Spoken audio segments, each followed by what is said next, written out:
about me, and then I'm going to talk a lot more about Andy. But I started Peers about 3 years ago, as Jennifer said, to support people who work in the on-demand and sharing economy.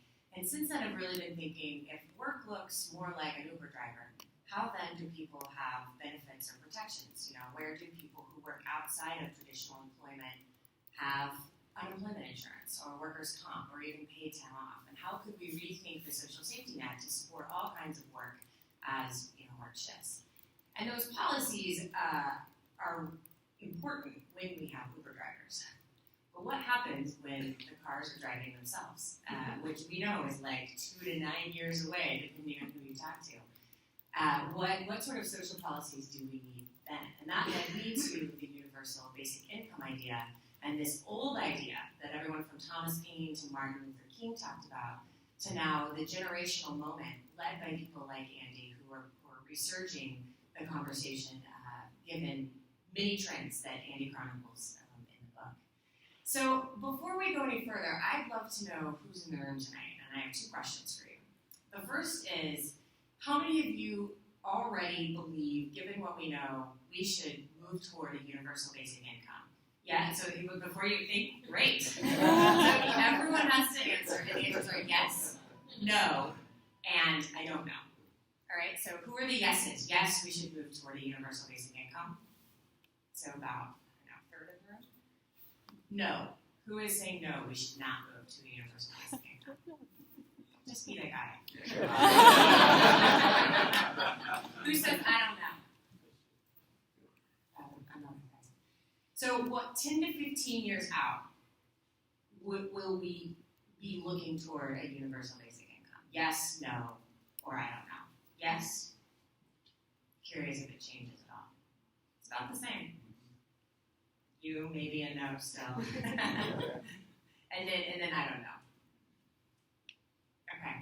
Great. Well, this seems like the right room then to be having this conversation. So Andy, I think many of you are familiar with his work, has led the nation's largest labor union, the Service Employees Union, for decades. To quote the great play, Hamilton, Andy is in the room where it happens when he was leading the union in D.C. He created the room where it happens many times, was influential in passing through the Affordable Care Act, served on the President's Commission for the Debt, and has done a number of things in D.C. And the past 5 to 7 years, since leaving the union, has really dived into the questions around the future of work. And so I think those of us who are thinking about the future are really lucky to have him in this space, given all that he's done.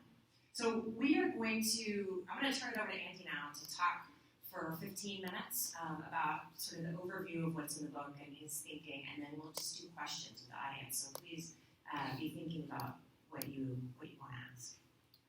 So first of all, thanks for on the spur of the moment accommodating me here, and thank Natalie for hosting it and Jim for all the work that he does. And so let me just say, 2 years ago, I would have not been in the I don't know category. I would have been in the I don't know what you're talking about, universal basic income categories. I think there's always an irony that I'm up here now as the expert because I wrote a book, and yet there are a lot of people in this room and others that know a lot more than I do.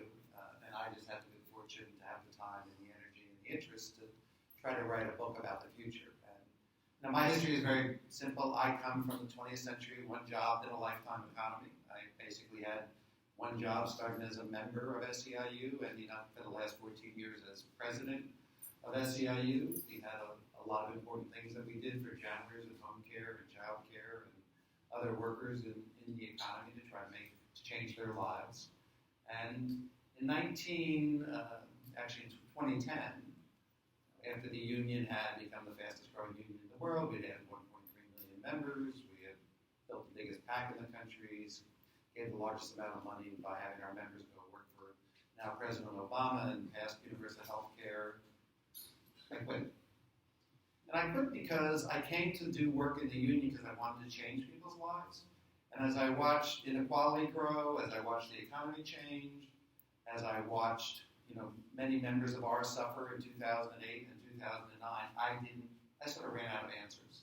And it's really hard to lead an organization trying to change people's lives when you don't really know what you're doing, and I didn't feel that was a really responsible thing to do as a leader. And so I left, and I had some time, and actually got this assignment from Columbia University, and it allowed me to go around and talk to a lot of people about what was happening in the economy. And this book really is those discussions with people like Natalie, who's a big star in the book, and you can read about her very unusual background, which in Silicon Valley you wouldn't appreciate, her kind of Oklahoma roots and more traditional values that she comes from. But I wrote this book, and here's what I have learned, and I think I'll just do the summary of it and then sort of open up for questions.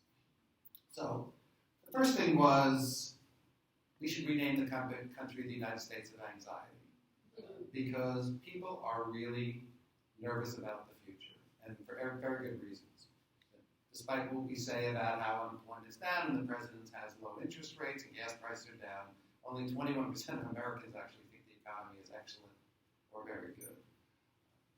58% of Americans don't believe in the American dream, which was kind of the enduring thing that drove me and my parents and grandparents that their kids would do better than they do, and now 58% of people don't think that is going to happen. And factually, they seem to be completely right unless there's some dramatic turnaround. And then probably the most depressing statistic I know is that 47% of Americans couldn't find $400 if they had an unexpected bill.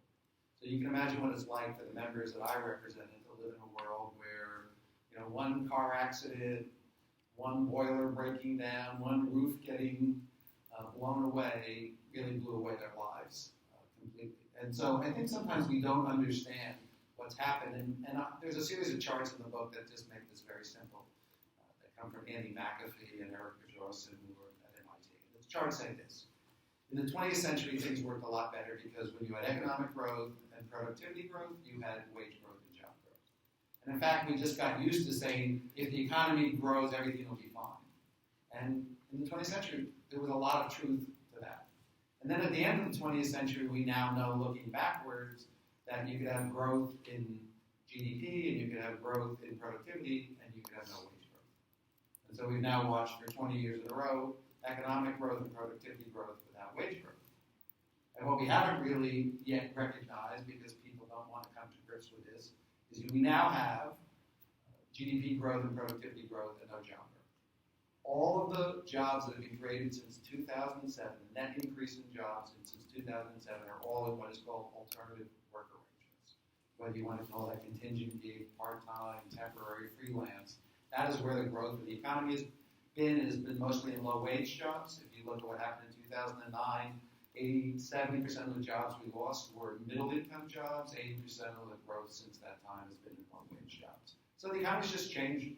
And no one did anything wrong. There was no great conspiracy. It's just the market has worked differently because the world is now different. And I always come out here and say, someone told me this meme I have in the book about, Facebook's the largest publishing company in the world, and it produces no content.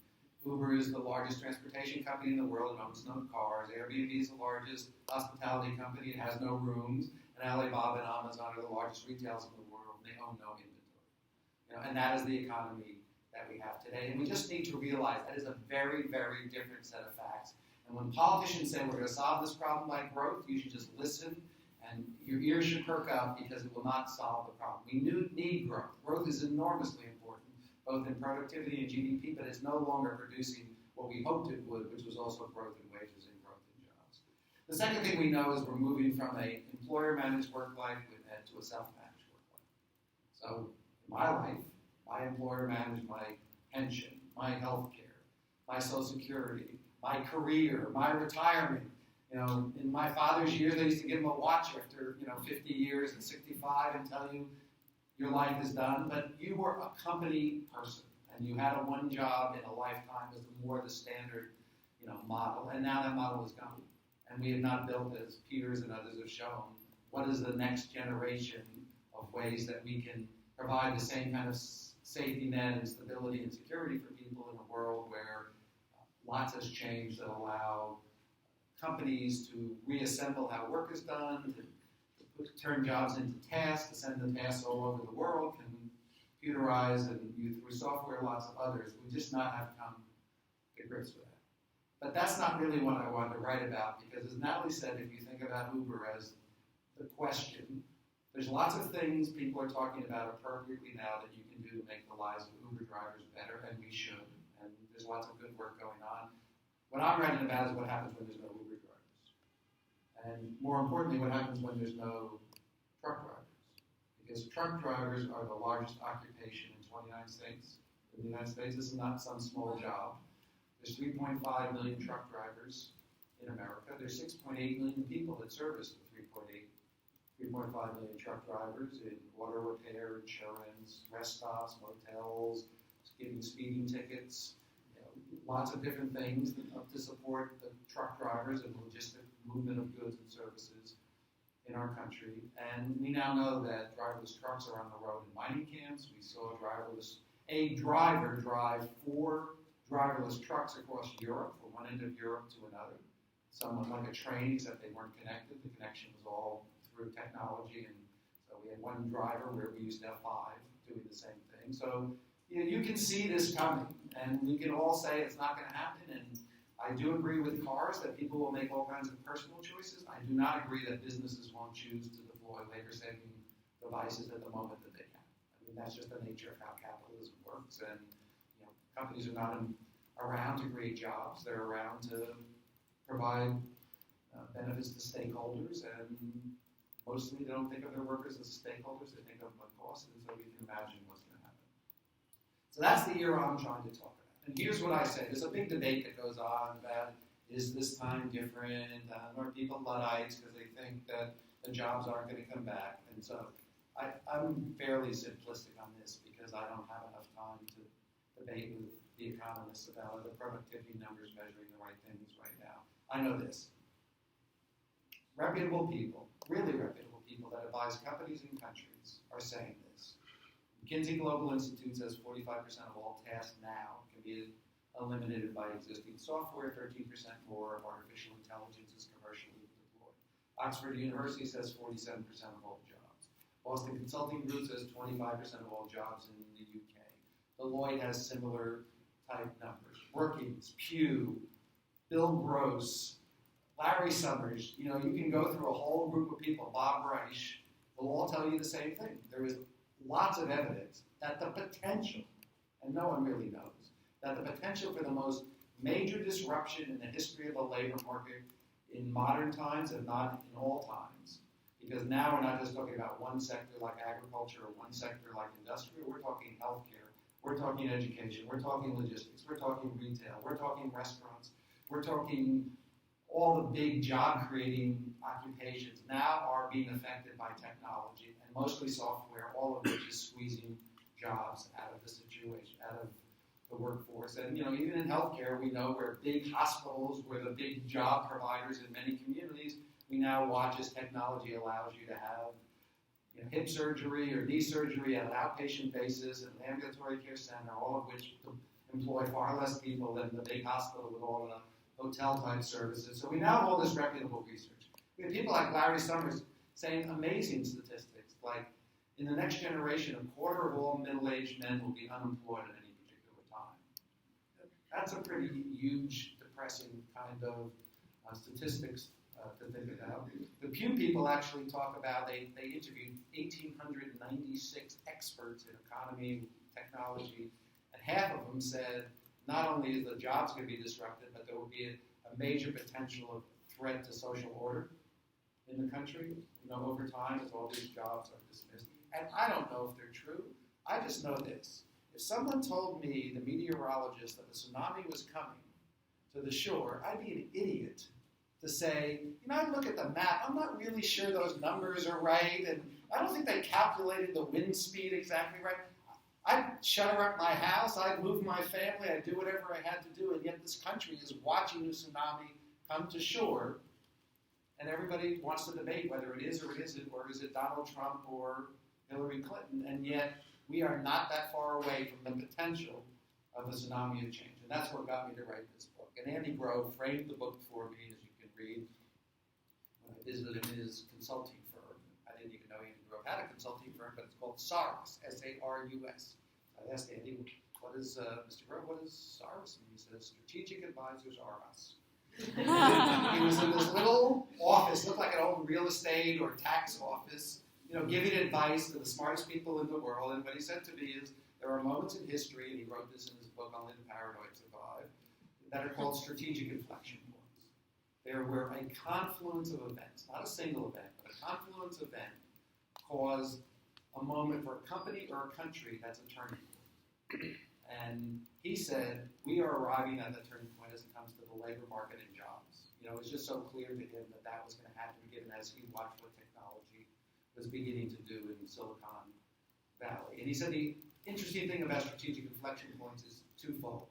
One is you only usually see them in retrospect, which if you think about how long it took us to understand what was happening to wages. People were saying, wages aren't growing, and people say, oh, it's just a blip, or it's the crash, or it's... And now people know, no, this has been 20 years it's been going on. You wonder how we all missed it. And he said the second thing is the immediate reaction is denial.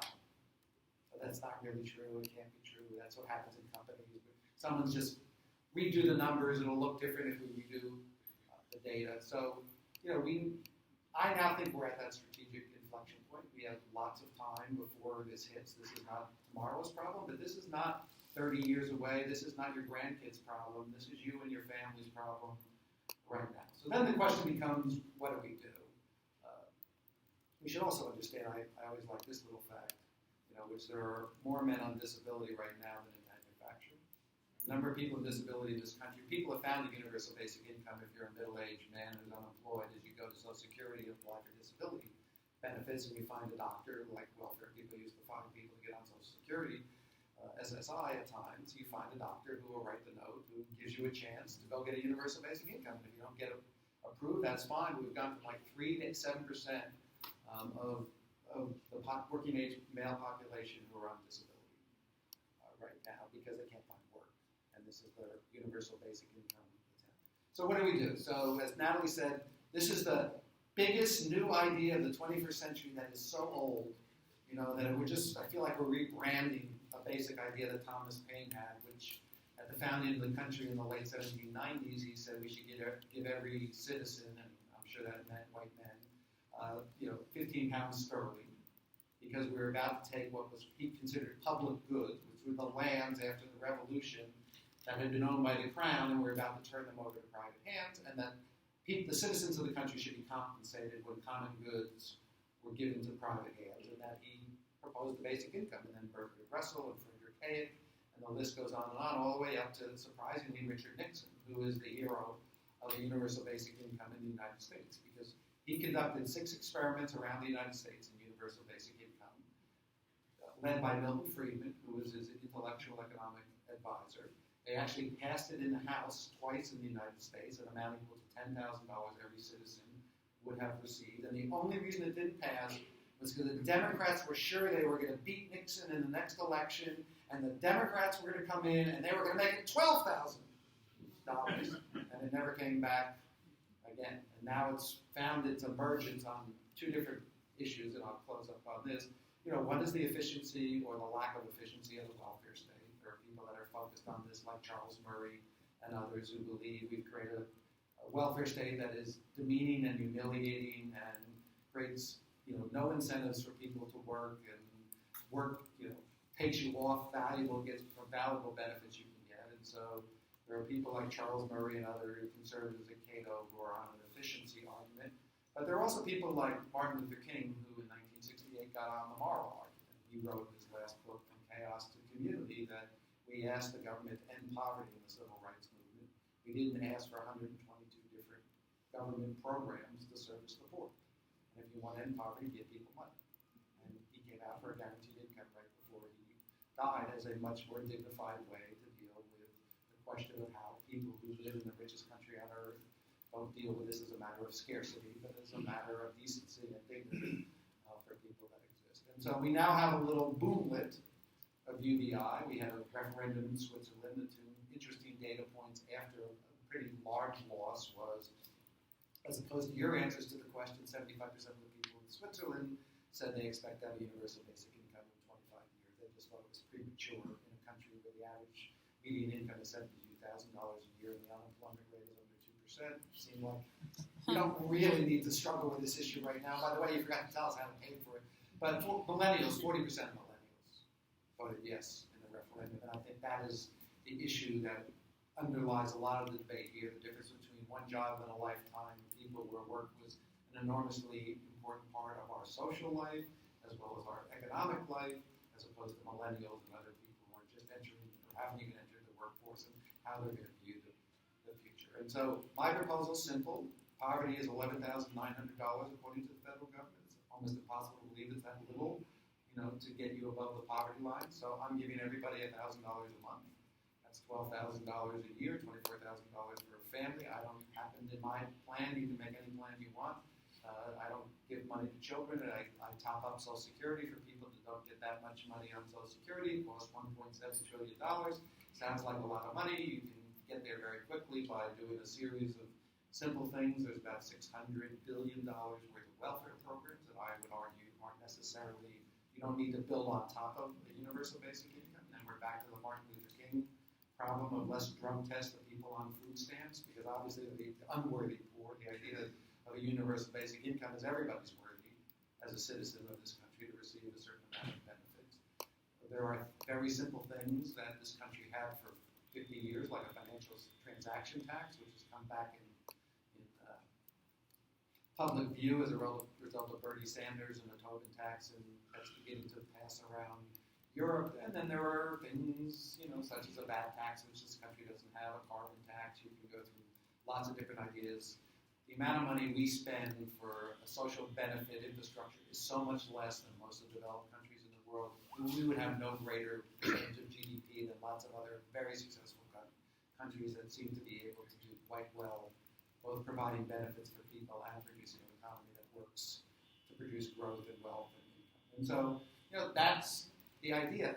I would say the confluence events that we're going to have makes this unusually politically easier to do than many other things, because it's very rare you find Andy Stern going to Cato Institute to be on a platform with Charles Murray, where we won't agree on the specifics. Which is actually happening, right? Yeah, September 30th. We're doing a debate. Hopefully we get on C-SPAN, or not a debate. We just actually disagree on the specifics. We don't disagree on the concept. You've had a whole bunch of Nobel Prize winners, including the most recent one, Angus Deaton, come out for universal basic income, as is Joe Stiglitz, Bob Reich, and many other people who for a long time never would say they were for it, but just talk about the problem and now cross that line. And so, we have an editorial in today's Medium about Sanders supporters saying the one thing missing in Bernie's platform is a universal basic income, and his supporters should carry this forward as part of what they do. And so we're having this boom lit.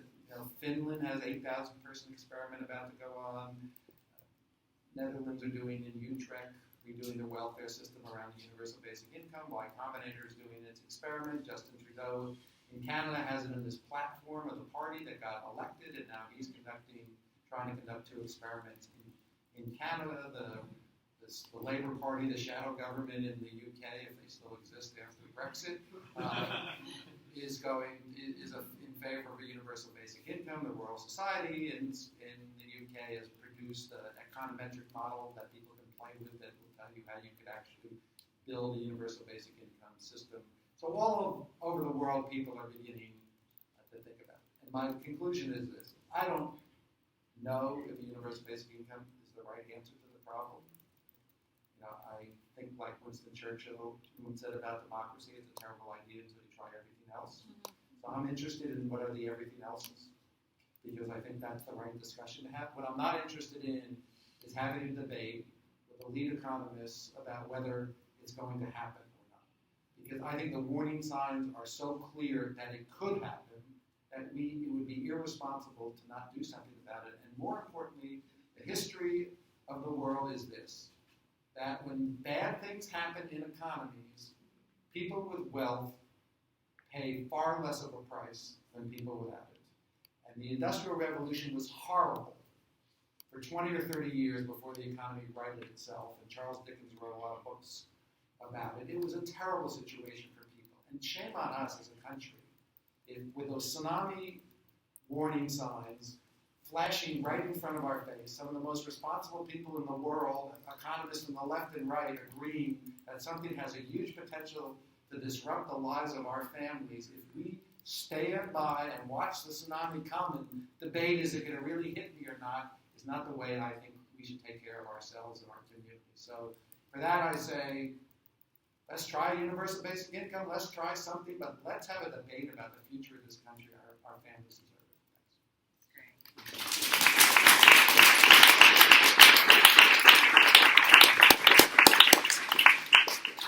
So I'm going to kick us off, and then I'll turn it over to you all. You talked a lot about money, which is, I think, fundamental. But there's also the meaning and the agency piece to this that I think comes up a lot. And I've heard you talk about, the universal basic income as a strike fund that allows a worker to, walk off a job that they don't like because they know that there's some level of income that allows for it. So I wonder if you just talk a little bit more about the meaning and agency side of it as well. So I think there's a lot of side and other benefits besides just the sheer economic one. So what is Judith Shulevitz, who's a reporter for the New York Times, talks about, well, finally we can compensate mostly women who have been caregivers their whole life, not part of Social Security, not gotten any. So now all of a sudden people can at least be paid something, for work that they do that everybody thinks is important, but yet no, the country's been unwilling to compensate as a nation. Two, clearly in a labor market with a labor movement in the private sector represents less than 7% of workers. And you can imagine the ability for people to walk off a job, whether it's a strike or, more importantly, potentially it's the H&M worker is waiting the night before to see what shift they're getting the next day, and whether they're actually making enough money this week to pay for their bills, to say, I'm tired of jobs like this. I'm taking my $1,000. I'm going to go find something different because you can't starve me out anymore. I think there's a dirty little secret in Silicon Valley that many of the entrepreneurs here, aren't living from poor families. Most people can't spend 2 or 3 years of their lives developing a business without friends and family at a pre-angel stage, which means they're paying you and helping you get by while you're doing that. There are people like me, many middle-class people, who do what I call parental basic income. I help my kid by taking him on vacation. If he has an unusual bill, I pitch in some money. He knows he has a floor, which is me. He doesn't abuse it. But it really has stabilized his life differently than his friends who don't have anybody to turn to. So you see a lot of positive psychological and personal benefits of giving people choices and opportunities that they otherwise wouldn't have. I would say, just to add on one thing, because it's the most complicated question that no one really knows how to deal with, is what will people do with their time? What's the value proposition? For me, work was way more than an economic issue. It had meaning. Gave me meaning. I got up every day and did it by choice. No one was making me a wage slave. That was what I wanted to do. I think there's a lot of philosophical work as we think about the meaning of life, Maslow's need hierarchy, things that we sort of talk about, but we never had really a chance to explore on large scales. Wealthy people always get to make choices. You can work your ass off, or you cannot work at all. Kids of wealthy people get lots of other choices. Most people don't have any of those choices, and I was fortunate to have them. And but the question really is, if work becomes not the central portion of large numbers of people's lives, they're working but they're not making huge amounts of money that way or getting used around a meeting way. What are we going to do? What is life going to be about? And I think that's a pretty profound question. What questions do folks have? Yeah, it's right here. Hi. You talked about unprecedented job loss in markets, across the board, transportation, medicine, et cetera, So how does the concept of the basic income change, from Nixon's era, when it was proposed back then for $10,000, proposed, I know it's not about the number at this point, but, I think the concept has to change if we're talking about, job loss across more jobs than just people at the bottom, Before you answer, can folks at the back hear that question? You want to repeat it? Okay. So basically, I think the question is how, given what you're saying, the tsunami that's coming, how should the plan change and look different from what Nixon proposed, many decades ago? I'd say Nixon's proposal, but that's still a good question. It was much more about the welfare efficiency side. Like we say as a country, we want to end poverty. Right now in the United States, we have 15% of people in poverty. We obviously haven't done a good job. If that's what the numbers tell us is the effect of spending $1,200,000 a of programs. But I think that's the thing that I've been struck by is how little work has been done.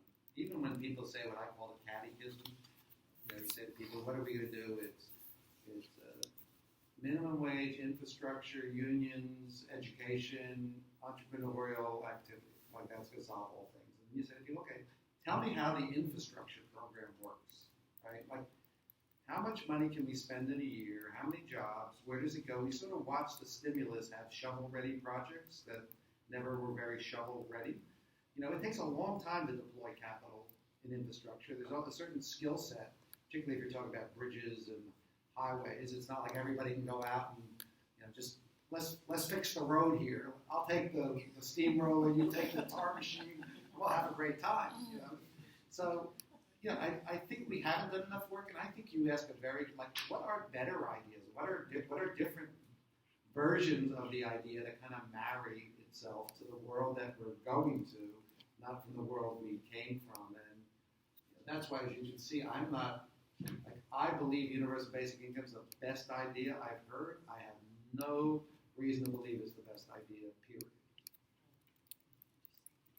Right behind. Right there. Sure. I just have one intellectual question that I need in order to start talking about this. You better ask Natalie. If there's a minimum basic income, won't the price of everything just go up and cancel it out? Yeah. So will there be mass inflation? Will prices go up if there's a universal basic income? So this is one of these things everybody debates. No one generally thinks that $1,000 a month it really does anything like that, but no one really knows, which is why the experiments in Finland and other places become important. There's been no yet sign in Alaska, where I should have said is the one place we do have a universal basic income. It's called the Alaska Permanent Fund. It's a dividend that's given to every Alaskan every year off oil revenues from the North Shore. It's been in existence since 1976. It's almost unbelievable no one studied this question of even like when the money comes like EITC, it comes out once a year. No one's even decided that the bars have, more money. All the normal things you would say, everybody just got a check for $2,500. Maybe the bars are packed for the whole week. We don't know. So, but smarter people than I say that there's always will be a housing issue for renters, not necessarily for owners. People have said that's not true because look at Pell Grants. When Pell Grants go up, no one's proven that universities raise their prices in response to Pell Grants. Some people like me think they must because grants, costs of tuition keep going up, and who's paying for it? But people say it's loans. It's not really that. So I think those are good questions. I think the good news is we're going to have answers in the next year or two from real life experiments of what happens. Hi, so I'm really excited to talk to you. I'm a big supporter of universal basic income, but the critique that most bothers me of universal basic income you're particularly well placed to address, which is that a universal basic income is in a certain sense a very, to use a almost meaningless word, a very neoliberal solution to the kinds of problems that we have. And in particular, it's very atomistic. All of a sudden, everybody just gets their check in their mailbox or electronically in their bank account, and nobody has to meet. Whereas the world that you came from was a world of organizing that was able to organize political forces on behalf of the middle class and working class by getting people together and organizing politically in ways that might actually be undermined by universal basic income. So, I'm not sure. I would say if anything, right now things are being undermined by the ability of people to talk to anybody they want anytime they want through social media, and people don't want intermediary institutions. Like there's a whole study now in Generation Z, which are people born after 2000, and what they hate the most is anybody standing between them and anything else. Like a union or a government, or their parents or whoever it may be. There's too much friction in their life. They just want to get on Facebook and talk to whoever they want to do and post whatever they want on Instagram when they want to do it. So, I think this is the value question. Like, what do people? I think people are going to live with as avatars or in real life in virtual reality in 15 years. Part of my book is like this is the book. We'll sell the book. Is that there's a little thing about all this sexual things that are now being done, over the internet by technology and things, and then the Woody Allen, which is my generation, whatever that machine was called is in production by a number of different people. So, I think everything is going to really change, and I just don't think you can look at old institutions and think they're going to, or old methodologies and think, but I don't know, what they really are, but because some people will argue that if everybody has money, they will build more communities, physical communities, and live as artists or live as friends or grow food and do different things on top of the money they receive.